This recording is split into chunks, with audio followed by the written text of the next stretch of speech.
Sejam bem-vindos ao Chá de Trovão do episódio 8 de Platinum End. Eu sou o Thunder e ele realmente levou ela pra ver as estrelas. Eu sou o Rafa e apareceu o Moririn com skin com cores do Coringa se estivesse em Jojo. Eu escolhi o episódio certo pra começar a beber. Eu sou o Igor e é isso que eu chamo de desenvolvimento de personagem. Qual deles? Não tem outro. Na verdade, não tem outra. É porque tem um outro. Tem um personagem aqui fantástico que ele olhou pro Nier e falou: Hold my beer. Não. Não. Isso não é desenvolvimento de personagem. Isso é desenvolvimento de Isso. investigação.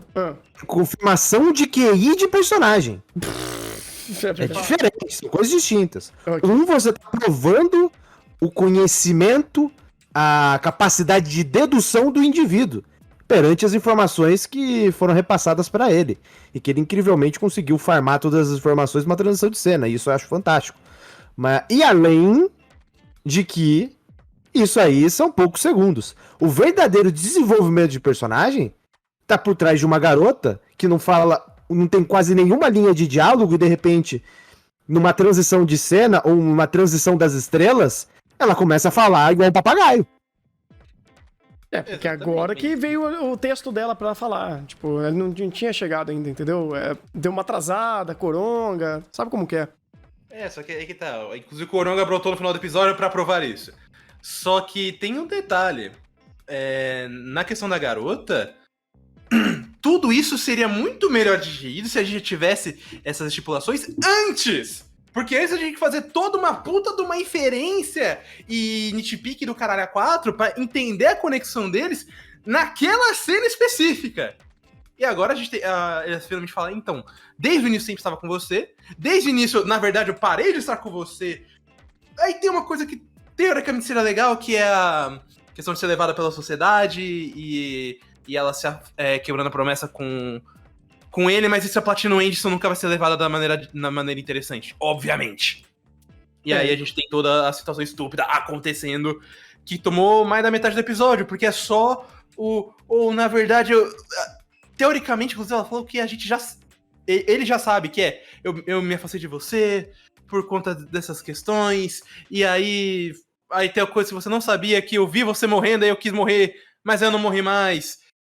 E eu não tenho força pra falar desse episódio, sério. Para de falar, pelo amor de Deus. Eu gostaria, na verdade, eu queria estar que nem a garota dos episódios atrás, calado, com 2 falas no máximo. Porque o problema não é você falar, o problema é você tá descrevendo literalmente o que aconteceu, e isso é péssimo. Mas é isso que tá, Igor. Eu não tenho o que falar desse episódio, porque eles literalmente pegou tudo que já devia ser antes e jogou agora. Então é tudo isso aqui. O que você vai fazer com isso? Nada! Obrigado! Eu quero, porque me tilta pra caralho o fato de a linha de raciocínio ser ela e o roteiro, não ela e o protagonista. Porque tudo que é de contraponto a toda a ladainha que ela tá falando não é feita pelo Mirai, é feita pela Anja.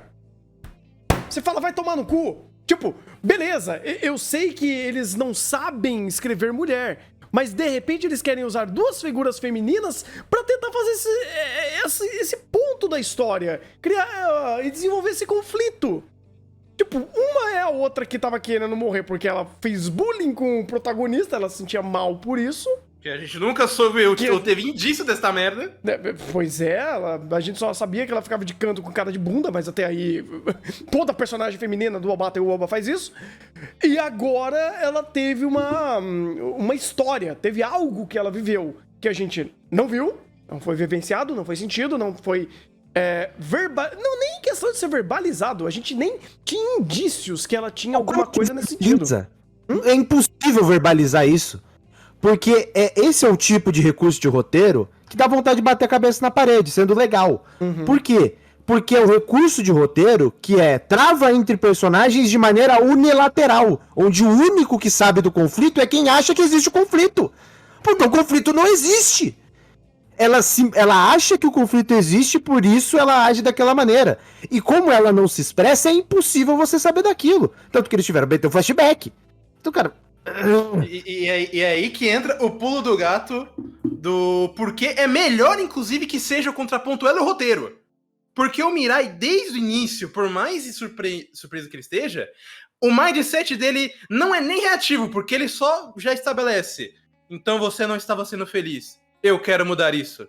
E imediatamente, o fato dele ficar sem expressão e com um olhinho de protagonista de hentai é a melhor coisa que ele pode fazer. Porque ele não tem nada a agregar pra conversa. De fato, porque daí quem tenta arrumar a bagaça toda não é ele, é a direção. Nem ela. Eu posso dar o benefício de poderia ser pior, o diretor tentou fazer um negócio não tão estúpido. Inclusive, Mas é porque já tava estúpido. Pior. Não, ele... Tá, o diretor já provou que fez pior, Renan. Não, porque o que ele fez na cena do Meteu Essa Man foi justamente transformar uma cena que era pra ser cômica numa cena séria. Ah, não, eu não tô falando nesse ponto. Não tô falando que ele não piora a obra que já tá muito ruim.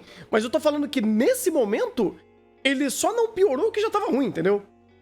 Exatamente, porque nesse ponto eu até vou defender todo mundo que fez essa cena. Tirando, obviamente, o Batiuba. Porque não tinha o que fazer. Exatamente. Porque, olha o mindset que a gente tinha. Todo o conceito estabelecido na cena. A menina tá achando que fez muita merda, e de fato fez, mas isso pouco importa, porque o Mirai e o roteiro cagam pra isso. A Anja, Diálogos Positivo Chan, só fica descrevendo o sentimento dela. Coisa que a gente já sabe qual é. O Mirai tá pouco se fudendo e falando, então agora você vai ser feliz. Então, nessa vai e vem, que levou metade do episódio, tudo que dá pra se olhar é, porra, eu não tenho o que fazer, eu vou literalmente fazer o que tá no texto e partir pro próximo. Ele literalmente levou as alturas depois de irem pra cama. E isso é uma frase real que aconteceu no episódio, inclusive. E vai e volta, né? Porque ele leva pra cama, leva pras alturas e leva pra cama de novo. E solta no meio das alturas. Ela quase foi de ver as estrelas pra ver os 7 palmos abaixo da terra. Não, mas ela não ia, porque a Anja falou que o protagonista não ia fazer. Ela metaforou o protagonista, todas as vezes, inclusive nessa cena. Até porque você vai me falar que alguém não metaforaria o protagonista que não fala absolutamente nada e não reage à própria cena. Nem reagir o filho da puta consegue fazer direito. Não, mas é isso. Ele olha e fala, caralho, você fez isso mesmo? Você sabe, seu animal! Não, esse é o ponto, porque, se você já tá reduzindo a cena a uma estupidez no nível de que a gente não espera de Platinum End, porque a gente não pode esperar nada aqui, você continuar seguindo nessa linha de raciocínio onde o protagonista é excluído do ponto de conflito, é Big Brain. É só isso que eu posso dizer. É inacreditável. Porque o contraponto da conversa de manter ela viva não é ele que tá fazendo, é o roteiro. E defina roteiro. É o roteiro que for... o anjo, aquela anja é um roteiro. Eu acho isso fantástico. Porque eles estão fazendo isso justamente porque eles não podem usar o protagonista. Porque, primeiro, o protagonista não tem ciência do conflito. Em nenhum momento ele culpa ela por aquilo. Uhum. Em nenhum momento ele apresenta qualquer perspectiva de que isso aconteceu. Em nenhum momento a gente vê ela com receio por conta disso. Porque literalmente ela não fala. E aí você fala, não, personalidade dela, né? Ela não fala. A gente, tá bom, a gente aceita que a personagem é assim. Transição de cena, o protagonista fala, não, ela não era assim, ela era faladora. Aí aconteceu isso e ela parou de falar. Tá. Isso que é fantástico, porque enquanto o roteiro fala pra você que era um conflito unilateral, que só ela tinha esse conflito dentro dela, e que por isso ninguém mais sabia daquilo, nem mesmo o anjo dela, transição de cena, o protagonista vira e fala, não, ela era assim, mas depois que aquilo aconteceu, ela ficou desse jeito. E ele caga e anda pra isso e continua sendo o guardinha normal dela. Você entende o quão estúpido é?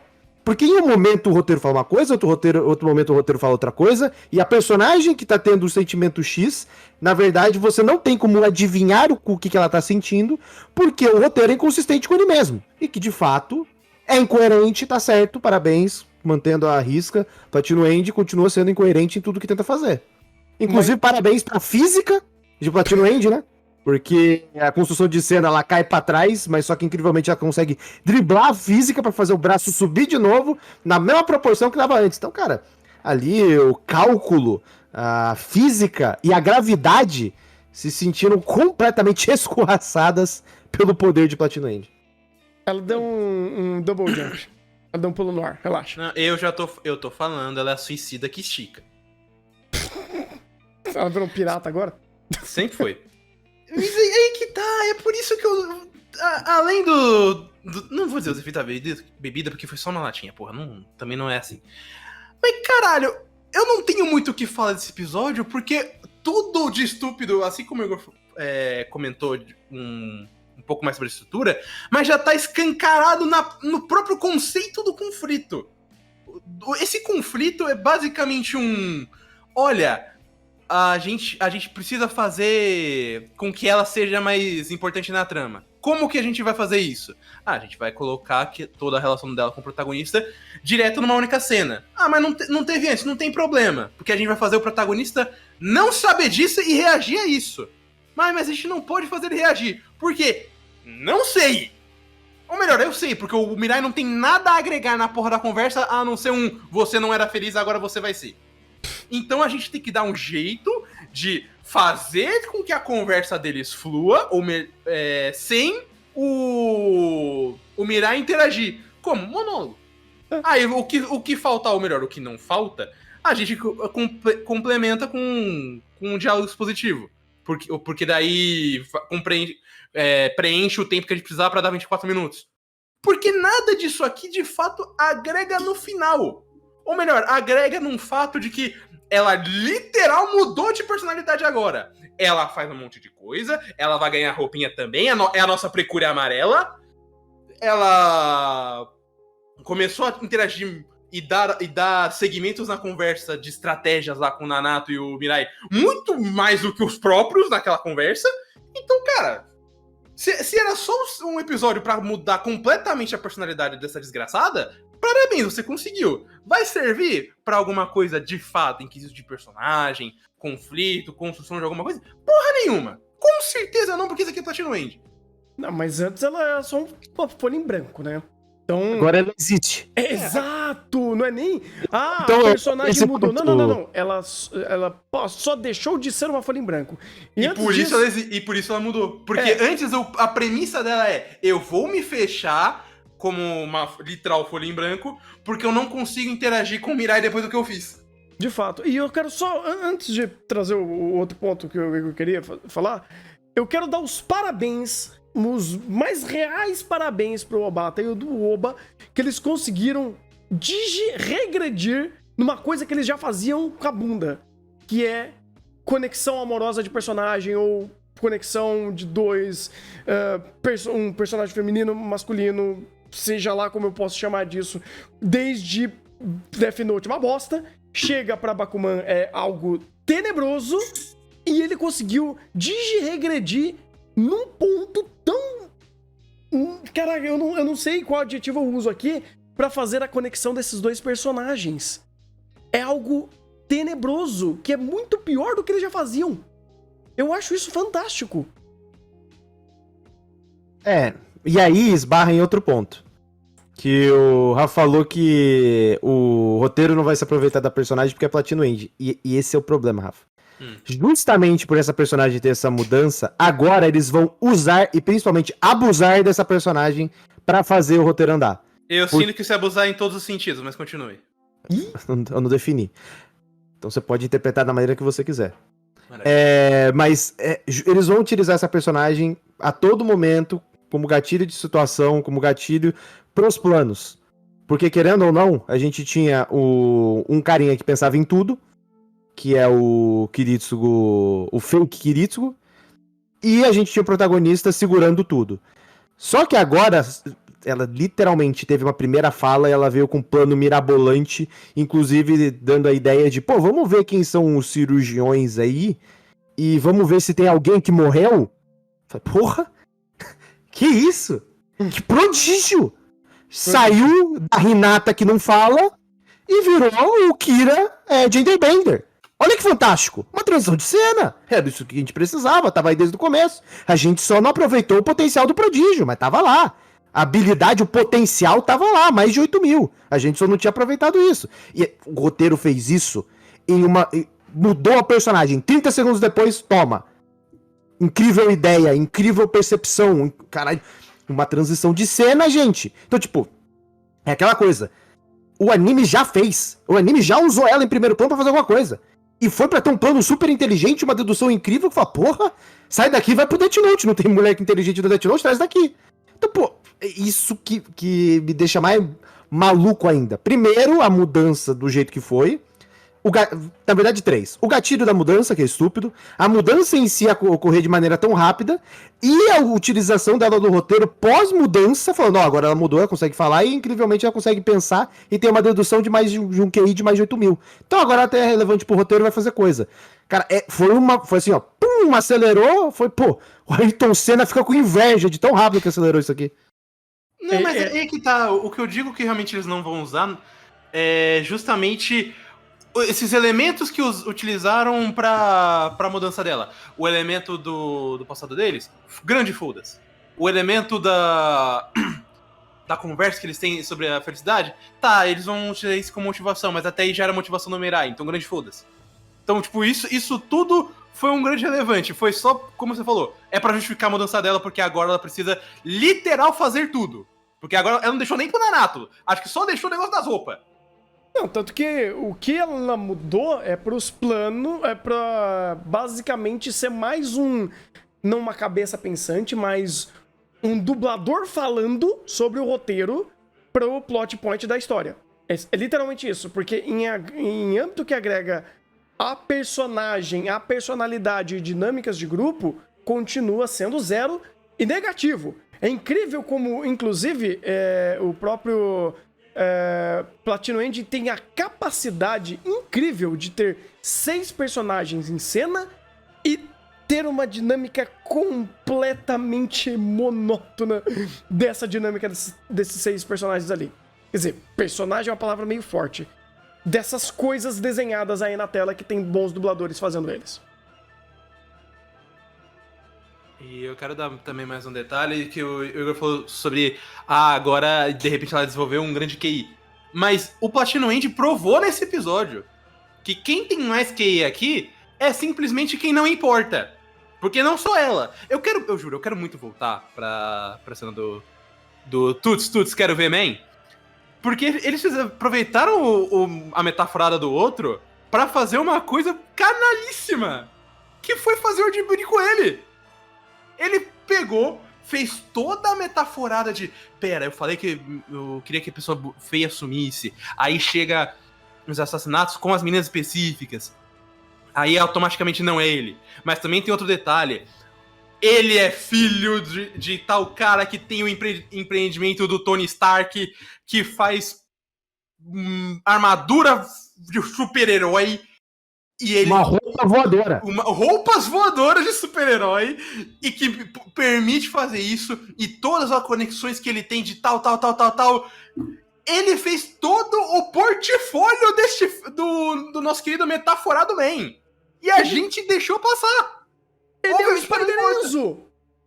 Exatamente! Ele é o Spider-Enzo! Ele resumiu todo o Spider-Enzo numa coisa que era pra gente já ter noção de antes. É como se o Obata e o Oba fizessem, fizemos tudo isso aqui. Porra, esquecemos de dar o contexto do porque o cara é o novo Tony Stark Man. Ah, já sei! Mete um cara metaforando isso e o plano dele inteiro! E aí, novamente, eu odeio essa parte dessa direção e eu acho mágico ao mesmo tempo. Eles pegam essa cena, que nitidamente é uma piada, o personagem tá falando hiper exagerado, mas ele não tá levando a sério. Só que eles constroem de maneira séria a quase todo momento, pra você realmente levar a sério. Você pensa, mas caralho, isso não faz sentido nenhum. E eles terminam com uma estrutura de piada, porque, sei lá, alguém chegou no diretor do episódio e falou, ô Jorge, é uma piada isso aqui. Ah, tá, desculpa, mas não tem como refazer, então use isso aqui. É incrível, é mágico. Platino não sabe nem como construir a própria cena de piada. Mas esse é o negócio. A linha tênue entre algo sério e piada de Platino End é muito pequena. Porque o roteiro é uma piada. Então, Eu vou fazer até... ele expõe o que ele tá pensando, você fala, pô, é verdade, é isso mesmo. Aí você fala, pô, mas isso aqui é uma piada. É, o roteiro é uma piada. Então, sabe, é um acerto duplo, pô. Ele acerta pros dois lados. Porque o roteiro é uma piada e a linha de pensamento dele. E vale a pena salientar. O que ele tava pensando não é um metaforado, ele acertou tudo. Não, ele não acertou. Mas só que bateu tanto assim, chegou tão próximo da realidade, que você fala, pô, a piada quase virou a realidade, de fato, porque o roteiro é uma piada. Quando ele fala, pô, ele tem ele é tão rico que ele consegue fazer uma máquina, consegue fazer uma roupa, uma armadura que faz ele voar. Porra. Aí, tipo, você olha pro roteiro, você pega a base da linha de diálogo deles e fala, pô, isso aqui é tudo de verdade. Aí tu olha isso e fala, não, isso aqui não é de verdade.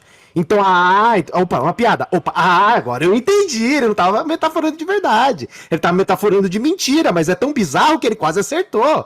Porque quem faz ele voar não é a armadura que faz voar, é a asa. Então, obviamente, o metaforado dele é uma mentira. Então ele não acertou. Só por isso que eu descobri que é uma piada que não que ele tava fazendo lendo o roteiro. Mas esse é o ponto. O que é piada e o que é sério? Eu acho que esses dois conceitos não existem em Platinum End. Existe. Cara, existe. Sabe por quê? Essa cena foi por causa da analogia, da comparação que ele faz dele com sendo uma bosta de Nemo. Tá, aí ele evidencia que é piada. Ele evidencia que é piada. Ah, entendi. É porque, tipo, pra mim é tudo a mesma coisa. Assim, de verdade, tanto faz se é piada ou não. Mas aí é que tá. Pra construção visual, tem o que diferencia quando é mais piada do que já é quando ele faz o design mais simples, cor mais clara. Tirando isso, é a piada de sempre. Inclusive, ele tem uma mudança de tom muito mínima pra conseguir levar a sério. Minto. Quando tem, o personagem faz uma expressão Jojo, só que cringe. Inclusive, o nosso querido Coronga teve a capacidade de fazer uma cara de Jojo, só que cringe. E aí a gente tem que levar isso a sério. Por que eu não sei, mas a gente precisa. Não, por isso que eu tô falando. Não é a intenção da direção em tornar aquilo sério ou não. Eu tô falando que o roteiro não tem noção do que é o conceito de sério ou piada. Não, isso a gente sempre porque por isso que eu tô falando. Ele se atropela nesse quesito. Mas aí eu concordo que a direção, ela tenta dosar o que é sério ou não. Às vezes erra porque nem sempre a direção sabe o que o roteiro tá tentando fazer. Se nem a direção sabe, quem dirá nós? Eu falo sério. Platinum End, o novo Code Geass, tá dibrando o roteiro e a direção ao mesmo tempo. Ele é um novo tudo, né? Porque, caralho, tem muita coisa que ele faz que a gente já viu em tantos outros lugares e consegue ser pior. Eu acho incrível. E também nesse episódio tivemos o outro brother lá, que eu esqueci, o assalariado sem ser o main, trazendo um pouco do contexto dele de eu sou mais rápido que o câncer, eu tenho asas que voam mais rápido que o câncer, só que parece que ele me pegou de novo. E ele deixou um vestidinho de noiva pra filha. Que bonito. Não serve pra nada. É só pra meter mais uma Death Flag de novo na cabeça dele. O roteiro faz isso, né? Então... Tá tudo bem. O pior é que essa ideia não seria ruim. Falando sério, eu não acho que seria ruim se isso tivesse algum respaldo. Porque o Platinum End tem um grande problema de que ele não tem introdução de detalhes. Então a gente não sabe quando ele tá fazendo isso. De repente ele tá começando a fazer isso agora. Ou melhor, ele tá falando que ele sempre fez isso. Por quê? Porque agora importa. Mas assim que a gente sai dessa cena, ou sai do fato dele ser designer ou tal, isso nunca importa. Tanto que, quando ele estava citando que ele era designer pro Mirai e pra Irrelevante, a gente nunca teve uma noção de que ele fazia isso pra família ou que ele tava deixando algo pra eles. A gente só sabia que, eu pedi as asas, tô roubando uma grana aqui pra deixar pra eles quando eu morrer. E só! Não teve mais nada. E agora eles querem meter o contexto emocional. Só que a gente nunca... Todas as oportunidades que ele teve pra dar esse contexto emocional, ele nunca aproveitou. Ou pelo menos dá o gancho de... ele tá fazendo alguma coisa aqui nesse quarto. O que é? Não sei, mas ele tá. Aí você podia conectar. Ele é designer e tal. Mas ele não faz isso. Ele só olha e fala... agora ele vai ter contexto emocional porque eu quero que ele morra de novo. É isso. Mas Mas é óbvio, né? Porque o roteiro é tão ruim que não tem como, né? Porque é aquela coisa, um elemento muito simples pra fazer esse tipo de coisa foi foreshadowing. Mas me fala, como que você consegue concatenar e montar e estruturar um foreshadowing numa obra como Platinum End, em que todo o contexto de personagem, inclusive questão de carga dramática, é colocada exatamente no momento em que eu preciso saber que aquilo existe pra me sentir empatia pelo personagem? aí então, você faz como faz no Trevo de Quatro Folhas. Mas foi Mas, Sander, você acabou de pegar um exemplo do que eu falei. Ele vai lá, pô, eu preciso ter empatia pela garota, mas eu não sei nada sobre ela. Toma um flashback. Ah, agora eu tenho um mínimo de empatia pela garota, beleza. Mas se eu tô fazendo isso agora, como que eu construo o foreshadowing? É impossível, pô. É impossível. Não, mas essa é a questão. Platinum Ending, ele é uma obra didática. Ele sempre deixa tudo em primeiro plano. Não existe segundo plano. Não existe foreshadowing, não existe referências ou conexões duplas. Não. É literalmente o que tá na tua tela. Isso que importa. Ou, melhor dizendo, que Platinum End não sabe o conceito de importar. Nada importa aqui. Não, ele não sabe nem o conceito da premissa de roteiro, né? Ele não sabe o conceito de conceito. Mas é por isso que eu tô falando que eu discordo quando o Igor reclamou que eu só estava descrevendo o que tá acontecendo na tela, porque eu só estou avaliando o Platinum End como ele mesmo se apresenta. Se ele quer só me jogar coisa na tela, beleza, irmão. É isso que você é. Não, nem isso ele é. Ele não é isso. Ele é... Não, como ele não, assim, ele não consegue, ele é ineficiente em ser isso. Porque se fosse só isso, se fosse só uma narrativa simplória em literalmente vomitar tudo em primeiro plano, a gente não tava tiltado. Mas aí que tá, porque já começa pelo primeiro fato de que ele é extremamente ineficiente em fazer isso. A própria Felicidade é o maior exemplo disso. Porque a temática da porra da série, mas ele quer martelar de forma esdrúxula e estúpida a todo momento. Mas ele sempre tá fazendo isso como? Cuspindo esse primeiro plano. É que o Felicidade é o MacGuffin dele.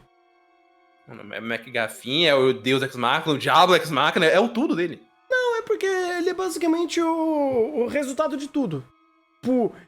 A resposta 42 de Platinum End. Como que eu vou conectar alguma ação ou algum sentido pra tudo em Platinum End? Joga Felicidade. Então ele se tornou uma palavra ampla, genérica, que literalmente é usada pra resolver e concatenar qualquer intenção. E aí você... Com a menina. Exatamente, aconteceu isso com ela. E isso já é ruim em uma obra que não é Platinum End. Isso em Platinum End é maximizado o quão pior isso fica. Quão pior esse recurso fica.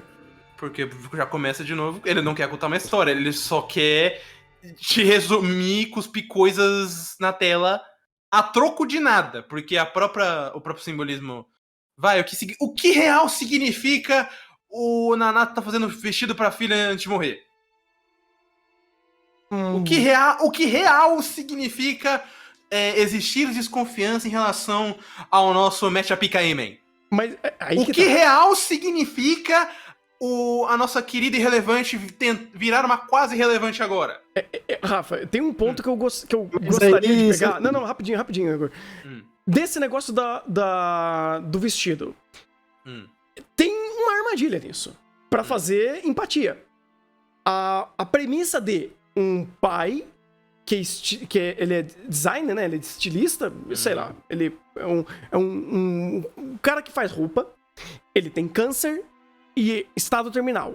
Ele vai deixar pra filha dele um vestido de noiva. Olha que bonito. A ideia é bonita. A premissa é bonita. Isso daí, se você desclassificar e desconectar o anime, a construção do anime, nisso, a ideia é bonita. Aí você vai pro anime. Ele perde todo o sentido disso. Então é interessante como o Platinum End, além de tudo isso, é canalha. Porque se alguém quiser fazer essa ideia de, olha que ideia bonita, o pai que tá com câncer, que vai morrer, deixar o vestido de noiva pra filha. Que ideia bonita. Tá, você vai pro anime, faz esse teste dessa ideia. Completamente destroçado. Você pega, coloca isso em Kakushigoto, maravilha, top 10 do ano. Você coloca isso aqui em Platinum End. Exato. Você coloca isso aqui, você coloca essa ideia do vestido em Kakushigoto, pega as caixinhas, traz pra Platinum End. Platinum End vai destruir isso. Vai destruir as caixas. Por isso que quando o Rafa pergunta, qual que é o real significado? Esse é o ponto, irmão. A ideia do real significado é o mais simplório que o roteiro consegue te entregar. Porque não tem. A premissa de ter um significado por trás das coisas você espera que tenha uma construção para que aquilo exista. Platinum End não faz isso. Ele não constrói nada. Ele simplesmente chega, ó, é isso. E assim você vai. Então, o protagonista, ele não quer morrer. Por quê? Porque ele foi buscar felicidade. A garota não quer conversar com isso. Por quê? Porque ela tem um problema de um conflito que todo mundo esqueceu. Então, tipo, é preto no branco. É isso. É isso, é isso. Então, tipo, pegar real significado, o significado é tão simplório que você levar para um status maior que isso, ou tentar refletir sobre os pontos, cara, é irrelevante, porque ou ele expõe diretamente na tua cara quando é uma matemática, ou ele literalmente te entrega preto no branco quando há algum processo. Esse é o ponto que eu tô querendo chegar, porque de real que traga, o que torna o Platinum End único, o real significado é ser a coisa estúpida da semana que me faz chutar e querer voltar a beber. É só real, porque, como você falou, acima de tudo, é a coisa estúpida em primeiro plano que você não precisa... Literal, você é um anime ótimo pra quem não quer pensar, porque ele já tá dizendo tudo o que ele quer que você sinta direto na frase. Não, ele não consegue fazer isso. Se ele conseguisse fazer isso, eu não ficava tão tiltado. Ele não consegue fazer isso. Mas é por isso que ele é o nosso querido anime eficiente em ser ineficiente. Pois é, porque, cara, se fosse só isso, tava bom. Ou melhor, dava pra aguentar. Mas não, nem isso ele faz. Então, mas é isso que ele tenta fazer. Ele tenta fazer, e ele erra desgraçadamente em fazer isso. É incrível, Exatamente. É incrível. Ele erra mas básico. Isso é completamente coerente com a proposta de Platinum End. Então não tem nada de errado. De fato. E é isso? Mais alguma coisa? É isso. É isso. Vou buscar o trevo de 4 folhas aqui, então tá tudo certo. Eu vou buscar Separa uma pra você. Né? Vai precisar.